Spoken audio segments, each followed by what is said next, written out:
to please turn on your camera for we are about to start our virtual class this afternoon. May I also remind everyone that this is recorded and will be uploaded in the YouTube channel for the benefit of those who will not be able to attend our virtual class. May I request Aiza Tino to please lead the prayer before class.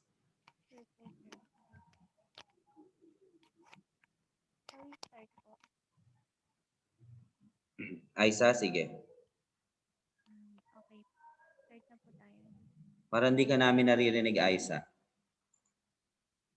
Wait lang po, sir. Ayan, ayan. Sir, okay na. Okay na. Thank you. Let us pray. Okay. Okay. Lord, maraming pong salamat dahil pinagtipon-tipon niyo po kami ngayong maghapon. Sama-sama po. Maraming pong salamat. Sana po gamitin niyo pong instrumento si Sir Mark Cren para po mas marami pa po kami matutunan. Lamang po ang aming samatanan sa matamis na pangalan ni Jesus. Okay na po, sir. Good afternoon once again and welcome to SEM 3. And I am hoping that all of you are already sure with the program you are in, which is the Bachelor of Secondary Education major in Mathematics. So tayo siguro hanggang 4th year kayo magkakasama-sama tayo, ano? Magkikita-kita tayo. Kaya I guess we have to know each other very well so that we could do our best to help one another in learning mathematics to the best that we can. Because sooner or later you will be handling mathematics subjects in the high school, in the Department of Education, or even in private institutions. Kaya sana pag alis nyo dito sa NEUST ay taglay ninyo yung mga dapat ninyong natutunan pagdating sa mathematics, and as well as on the strategies in teaching mathematics. Please allow me to share my screen to all of you, and during the discussion you can turn off your camera, but make sure that you are still there para pag tinawag ko kayo ay makakasagot kayo, na para lang medyo makatipid kayo sa inyong mobile data. So this is statistics. Our subject is statistics, elementary statistics and probability for the chapter 1 of our course. That's the introduction to statistics. Kapag statistics ang pinag-uusapan natin, di ba, lagi nating naiisip na may mahahabang computations. Kasi when we were in high school, na-experience natin ang statistics, in-apply pa natin yan sa practical research. I believe when you were in grade 11 and grade 12, you had your practical research. Okay? Well, actually, that's true because one of the applications ng statistics ay doon sa research. And may mga nagsasabi that statistics daw is a branch of mathematics na pinakasinungaling. Why? Because in statistics, you can manipulate everything. Well, in fact, hindi naman totoo yun na ang statistics ay sinungaling. Kung magagamit ng tama ang statistics without manipulating it in a negative manner, hindi naman siya magsisinungaling. Okay? So, the first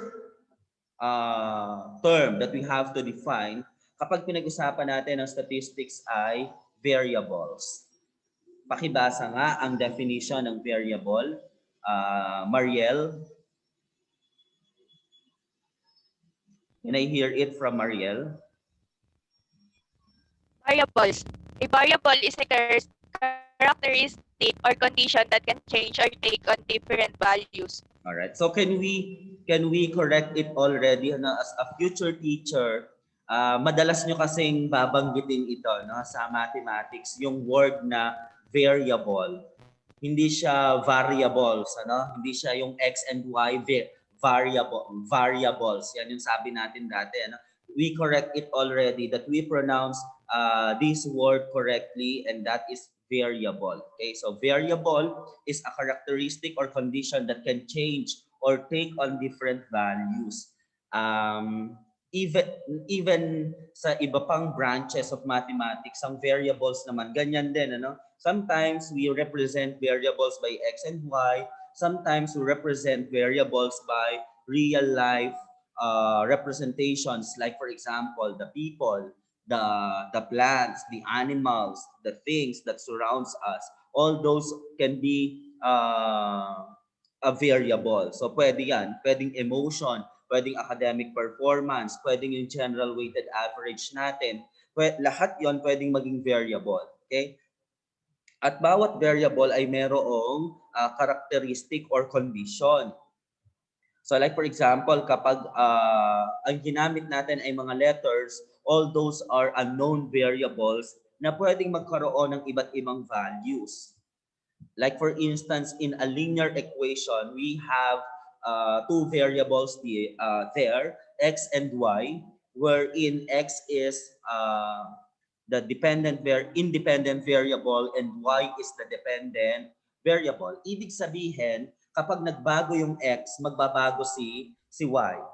Nakadepende sa pagbabago ni x yung pagbabago ni y. That is the reason why we have independent and dependent variables in a linear equation. Kaya pag nakita nyo at i-graph natin yung line, we have to set values to x para magkaroon tayo ng value of y. Or sometimes, we solve for the x and y intercept for us to have a concrete variable. So yung concrete variables naman na yun yung ginagamit natin to have a concrete representation of the line. Okay? So meron din naman mga variables na definite na. Meaning, wala ka ng ibang maire-represent pa sa kanila because they are already representing themselves as is. Male and female. Male, ibig sabihin, male variable, those are the genetically male sila, lalaki, no? Wala ka ng iba pang mai-represent doon. Kundi basta lalaki, yan yung variable natin. Basta female, variable yan. Okay, so yun na yun mismo as is. Most research begins with a general question about relationship between two variables for a specific group of individuals. So karamihan ng mga research nagsisimula talaga diyan sa ano ba ang relationship ng dalawang variables na gusto mong makita sa research mo o ma-solve ng research mo. Like for example, we have the independent and dependent variables. We have the cause and effect. Ano yung cause at ano yung naging epekto nito? Okay, like for example, yung pagputok ng bulkan, that is the cause. Ano naman yung effect ng pagputok ng bulkan? So maraming nawalan ng tahanan, maraming mga puno na nasira, maraming mga hayop ang nasalanta. So ano ang effect nun pagka nasira ang mga ikinabubuhay ng mga tao in a certain area? So meron kang pwedeng mapag-aralan nun. Ano ang effect ng pagputok ng bulkan in a certain area? Okay, so that's variable. Lahat actually pwedeng maging variable. Another term that we have to understand fully when it comes to statistics is the population. What is the definition of population? Will you please read, Jane? Jane, is that your real name? Jane? Yes po. Ha?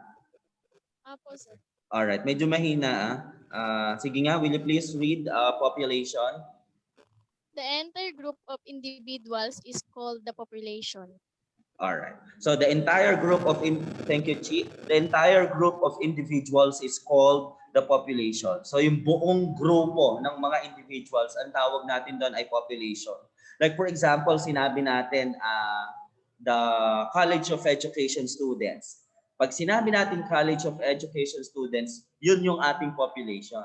And then out of that population, we can get sample. Paano tayo makakakuha ng sample doon? Yung sample naman, it's the representative of the population. Ibig sabihin, dapat yung sample mo ay maging representative ng iyong population. So paano tayo makakakuha ng sample doon? Like for example, pwede mong sabihin, out of the College of Education students, pwede mong kuhanin ang Bachelor of Secondary Education. Kasi aside from BSE, meron tayong BPED, meron tayong BSIE, meron tayong BTLE.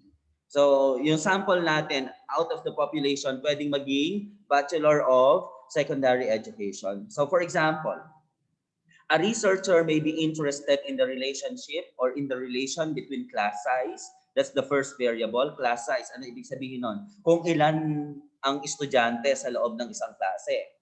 So, for example, if there are 40 students in a class, the class size of that particular section is 40. And academic performance or variable 2 for the population of third grade children. Totoo naman yun, ano? Yung class size, maaaring may epekto yon sa academic performance ng mga estudyante. Laging usapin ito, ano? Laging usapin ito sa field of education. Yung class size ba dapat gaano lang karami? So ano ba ang advisable na class size? Kasi merong mga klase na 60 students sa loob ng classroom. Hindi naman sapat para sa 60 students ang isang classroom. Magsisiksikan sila doon. Kapag nagsisiksikan ang mga bata sa loob ng classroom, mainit. Siyempre, mainit. Hindi sila makagalaw. Hindi sila magkaroon ng activities. So kung ganon, maaaring magkaroon ito ng epekto sa academic performance ng mga estudyante. Okay, so like for example, Jamie Rose. Jamie Rose, when you were in grade 10, how many are you in your class? Jamie? 40 plus po. 40 plus, okay. Sino dito, Christine Joy, ilan kayo nun sa klase ninyo? When you were in high school? 45 po, sir. 45 din. Wait lang. 30 po, sir. Okay, sir. Pa? Ay, sige, sir. Alright. So, ibig sabihin, buti kayo, maswerte kayo because you are few, very few in your respective classes. But actually, advisable, dapat 30 to 35 lang sa loob ng isang classroom hanggang 40. More than that, medyo mahihirapan na. Kasi, ang mga classrooms natin designed for a maximum of 50. Maximum of 50 yan. Pag sumobra na sa 50, medyo mahihirapan na yung teacher, mahihirapan na yung mga estudyante, kaya magkakaroon talaga to ng hindi magandang effect sa kanilang mga academic performances. So take note of two variables here. The first variable is the class size. Ano ang epekto nito sa kanyang academic performance? So we have two variables here, no? Class size and academic performance. Pwede rin naman natin ngayon, pwede nating pag-aralan, research for example. Pwede nating pag-aralan yung epekto ng online class sa inyong mathematics performance. Di ba? Pwede yon. Online class versus mathematics performance. Okay, so maraming mga pwedeng pag-aralan ngayon. Meron ba itong magandang effect? Meron ba itong negative na effect? So, pag nakita natin na meron itong magandang effect, maybe we could continue online classes in mathematics. Kung meron naman siyang negative effect, maybe we could find another way of delivering mathematics classes to our students. Okay? So that's population. Again, population is the group of individuals. Kahit na ano pa yan, kahit na grupo ng mga estudyante, grupo ng mga teachers, grupo ng kahit na sino pa yan, basta sila ay mga tao. O kaya naman sa ibang fields tulad halimbawa sa medicine, o sometimes ang population nilang ginagamit animals. Sa agriculture, ang population nilang ginagamit ay mga plants. Okay, but here in education, we are dealing with human as our population. Ito na nga yung sinabi ko kanina, yung sample, these are the representative of the population. So that's the difference between population and sample. Yung sample nanggagaling yan dapat sa population at dapat yung sample ay representative of the population. Okay? So this is the cycle of the population. Sabi ko kanina, ayan, nagsisimula siya sa population there. all of the individuals of interest ng isang particular research. Hindi mo pwedeng isama lahat yung buong population sa research. Why? Because it will take too much time, too much of your effort. So mahihirapan ka. Hindi po pwede na lalahatin mo. You just take sample out of the population. Ayan. Pipili ka lang, ano? Pipili ka lang ng sample out of the population. And then, the sample, which are the individuals selected to participate in the research study, syempre magkakaroon ka ng resulta doon. Since yung sample mo is the representative of your population, yung resulta na nakuha mo sa mga sample mo, pwede mo yung i-generalize. Ibig sabihin, kung true siya doon sa sample, true na din yon sa population. Ibig sabihin, kapag sinabi natin may magandang epekto, ang maliit na class size doon sa particular sample mo na yon, pwede mo na rin sabihin na may magandang resulta o may magandang epekto ang maliit na class size sa iyong population because that sample is a representation of your population. That is why what is true to your sample is true to your population. Okay, so that is the cycle of the population. Okay. The variables, we have different types of variables. We have the discrete and continuous variables. Pakibasa mo nga yung discrete variable. Discrete variable muna, Ace. Ace, will you please read? Discrete variables such as class size consist of indivisible categories and Thank you. And continuous variables such as time or weight are infinitely divisible into whatever units a researcher may choose. For example, time can be measured to the nearest minute, second, half second, etc. Okay? So ito nga yung kanina, discrete variable natin. Example nun ay class size. Ang bilang yon, ano, parang kung 40 yon, 40 yon. Pero yung continuous variable, pwedeng magkaroon ng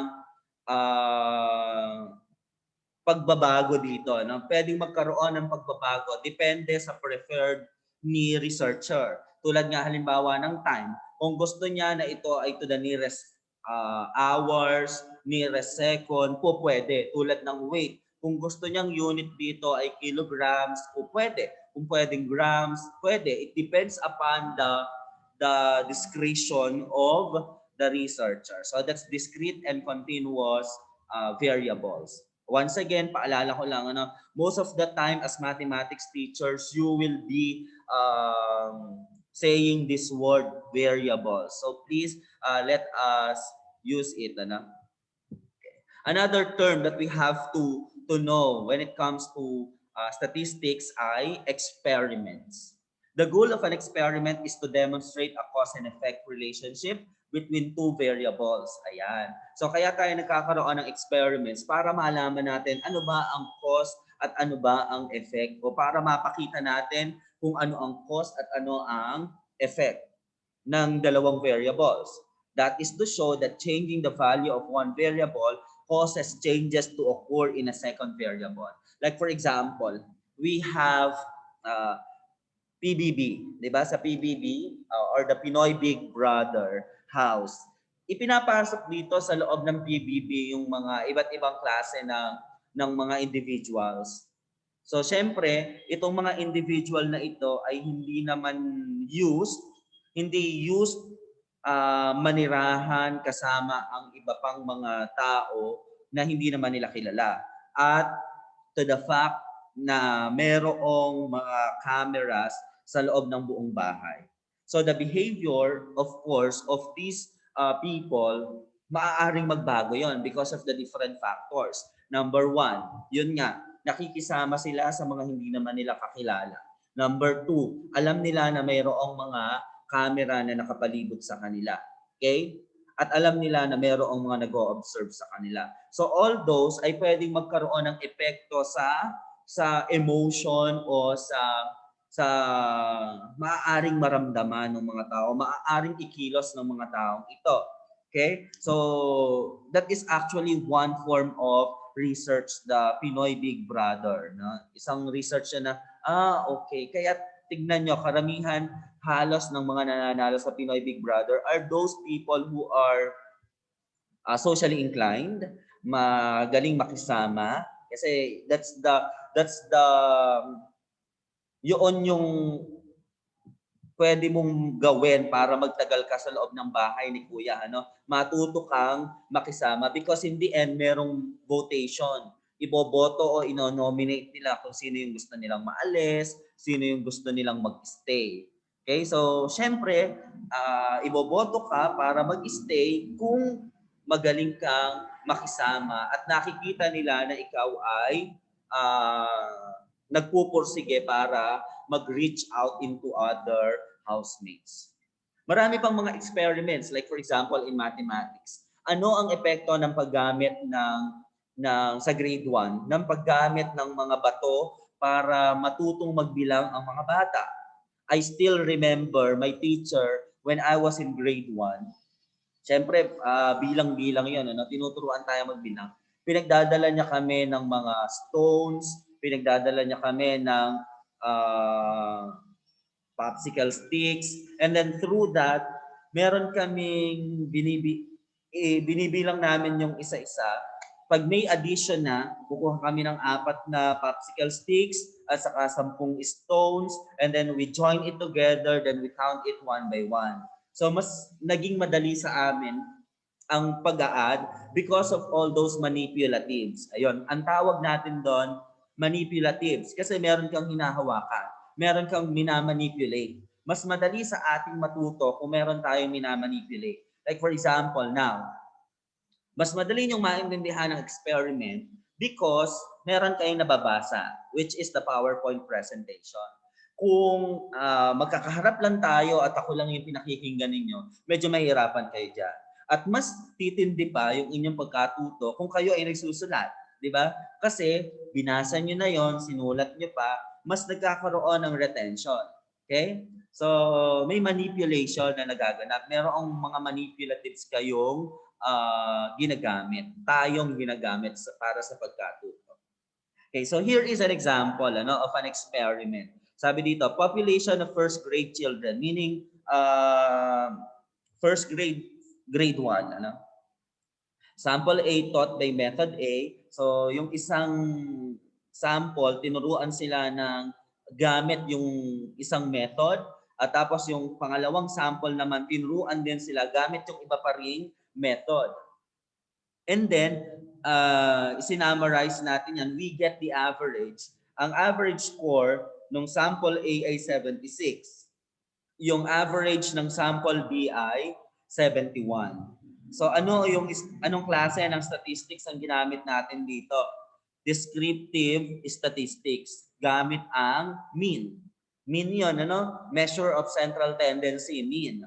Average.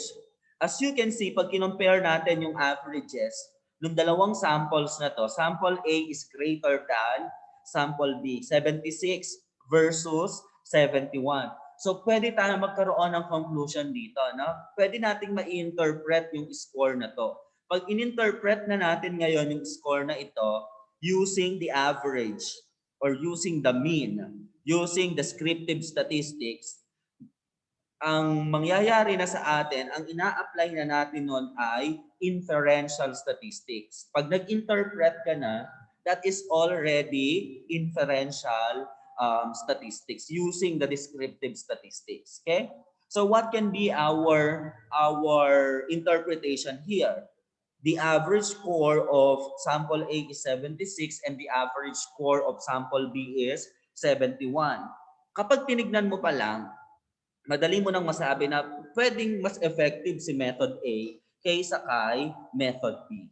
Okay? So, ganun yun. So, kung kayo din, halimbawa, parang yung general weighted average ninyo, yung isang estudyante, ang general weighted average niya ay 1.25, yung isa naman ay 1.30. Ano ang ibig sabihin nun? Ano ang indication ng general weighted average?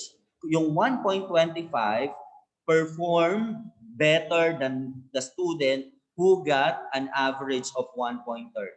Well, pero parehas naman silang nag-perform ng maayos because that general weighted average parehas namang mataas. You know, yun nga lang, if you compare the two averages, pwede mong sabihin that the other one is better than the second one. Okay, other type of studies. So other types of research studies, meron tayong tinatawag na non-experimental or quasi-experimental. Pero experimental silang parehas, ano? Pero ano ang pinagkaiba nito doon sa experimental lang? So similar sila or similar to experiments because they also compare groups of scores. But these studies do not use a manipulated variable to differentiate the groups. Instead, the variable that differentiates the groups is usually a pre-existing participant variable, such as male or female, or a time variable such as before or after. Hindi katulad kanina, hindi ba we have two groups? Yung sample A at saka sample B na tinuruan gamit ang magkaibang method. So kaya siya experimental. Yung non-experimental or quasi-experimental, experimental pa rin siya pero ang kino-compare natin dito ay groups na meron ng pre-existing participant variable. Halimbawa, isang klase lang siya. Tapos ang kinompare mo lang ay yung performance ng male sa performance ng female. O kaya naman, isang klase sila. Ang kinompare mo lang ay yung performance nila before at saka yung performance nila after. Halimbawa, nagturo ka gamit yung isang particular method. Tapos, tinignan mo, ano ang mga naging scores ng mga females? Ano ang naging scores ng mga males? Kinompare mo ngayon yon. Then that's non-experimental or quasi-experimental. Or another example is that merong isang klase, tinuruan mo, binigyan mo ng pre-test, for example. Hindi mo pa siya tinuturuan, binigyan mo na siya ng pre-test. And then, tinuruan mo sila, after mong turuan gamit yung particular method, binigyan mo ng post-test. Yung resulta ng pre-test at saka ng post-test, yun ang ikinompare mo. Then that's quasi-experimental. Okay? So that's the difference. Because these studies do not use the manipulation and control of true experiments. Kasi pag sinabi natin true experiments, meron ka talagang two groups at least yun, two groups at least, or pwede sometimes 3 groups, 4 groups, depende sa klase ng experimental method na gagamitin mo. They cannot demonstrate cause and effect relationship. As a result, they are similar to correlational research. Yung quasi-experimental, parang ang nangyayari tuloy dyan ay correlational research. So data, ano naman to? This is another term that you have to understand kapag ang pinag-uusapan natin ay statistics, data. Will you please read the definition of data? Robilyn, will you please read? Data. The measurements obtained in a research study are called the data. The goal of statistics is to help researchers organize and interpret the data. Alright, so napakahalaga niyan sa statistics. Kung wala kang data, wala kang gagamitan ng statistics. So kaya meron tayong statistics is because meron tayong data na kailangan nating i-collect, kailangan nating i-organize, kailangan nating i-interpret. Ayan. So yan yung reason why we have statistics, para mag-collect tayo ng data, mag-organize tayo ng data, then we interpret the data, and then we present the data. Okay, ganun yun, ano? So, ano ba yung klase ng data? Pag sinabi natin data, hindi lang yan puro numbers. Sometimes, pwede mong makuha ang data gamit ang interview, gamit ang questionnaire, o kaya naman using the existing forms that we have. Like for example, sa card, yung mga card nyo nung kayo ay grade 12, pwede tayo magkaroon ng data doon. Tignan natin yung inyong mga marka sa mathematics. And then we compare it to your marka or to your grades in Gen Ed 4. And Gen Ed 4 is the mathematics in the modern world. Meron bang relasyon ang inyong marka sa mathematics when you were in grade 12 sa inyong marka sa Gen Ed 4. Baka mamaya sobrang baba pala ng mga marka ninyo sa mathematics tapos nasa sa program kayo na BSE Mathematics. Pwede natin gamitin 'yon para i-conclude na baka mahirapan kayo, no? Something like that, na baka hindi nyo kayanin. Pero kung nakita natin, for example, na mataas naman yung marka ninyo sa Gen Ed 4 at saka sa mathematics when you were in grade 12, pwede natin gamitin yan na, okay, makakasurvive siya dito. Okay, so yung data. So we have descriptive statistics, yan ang nga yung sinabi ko kanina, ano? And inferential statistics. Descriptive statistics kapag nagko-compute tayo, ano? Yung mean, median mode, range, yun. And then yung inferential kapag in-interpret mo na yung data. Okay? So do you have any questions with regards to what we discussed today? Meron? All right. So I hear no response. That means wala siguro, no? So that would be all for this afternoon. Goodbye, class, and keep safe, everyone. Goodbye, sir. Thank you po. Bye-bye. Thank you po. Goodbye. Goodbye, sir. Thank you po. Goodbye po.